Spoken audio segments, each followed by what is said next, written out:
telling you about all of the birds that are going to come out, show you guys some natural behaviours, and some of them are going to get up close and personal to you as well. But I couldn't do this show all on my own, so we have my lovely helpers in the background. So down the far end we have Chloe. Should we give Chloe a nice big wave?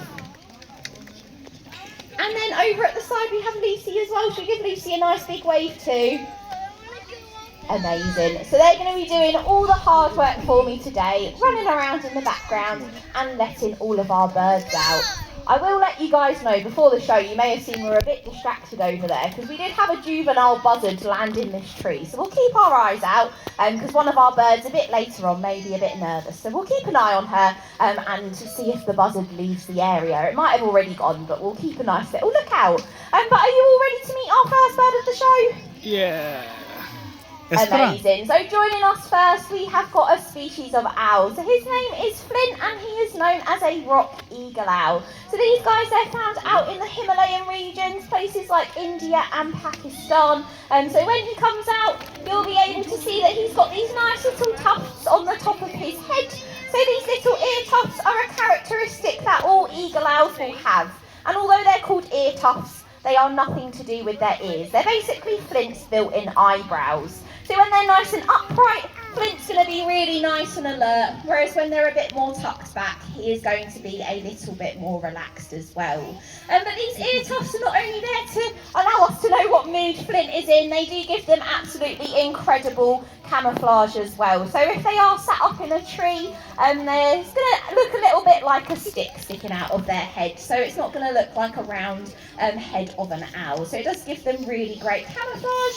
You can also as well see that he's got this lovely mottled brown coloration on his feathers. So again, that's going to give him amazing camouflage when he is sat up in a tree or if he is nesting down on the ground as well. So with eagle owls, they are quite a large family of owls, so they will nest down on the ground because their chicks are quite big. So they wouldn't want those chicks to fall out of the tree. So it does mean that they will nest down on the ground, but they do have to be absolutely terrifying to kind of scare away any predators that might come near your nest. So if Flint's not going to be too quick today, we are going to demonstrate that. So this is Flint's scary charge. Ah, terrifying. He's always very speedy. Was he scary? He's beautiful, he really is, but he's meant to be absolutely terrifying. So believe it or not, this is Flint's scary charge, and this is what everyone.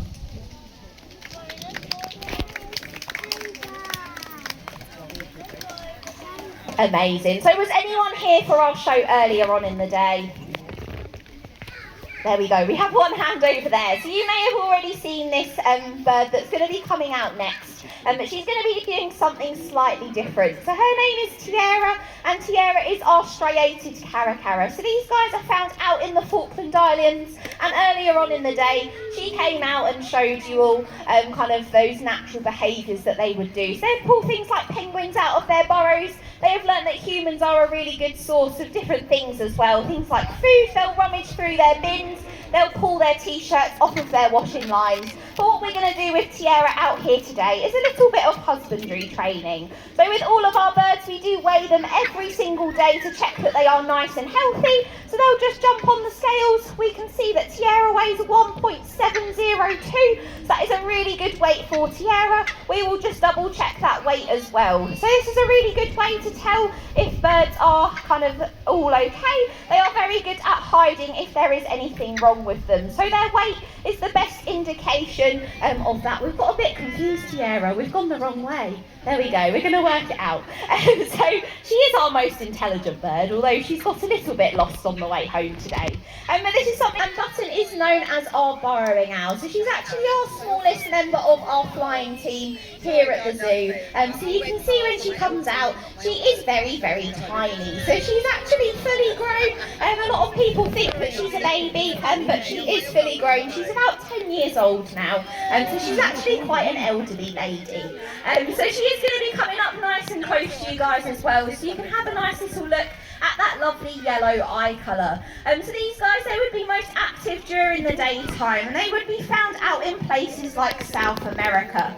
So out in South America, they do have a relationship with an animal known as a prairie dog. So those prairie dogs, how they will work together, it's known as a symbiotic relationship.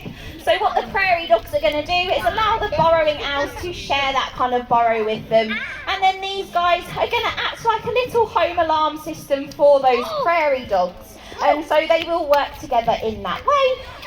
The prairie dogs as well would poo a lot, so then these guys would have lots of nice, to find most of their food on the floor as well. So they're going to be preying on mostly things like insects, but Button quite likes a frog every now and again as well. So if a poor little frog does make its way into Button's aviary, it doesn't stand much of a chance against Button.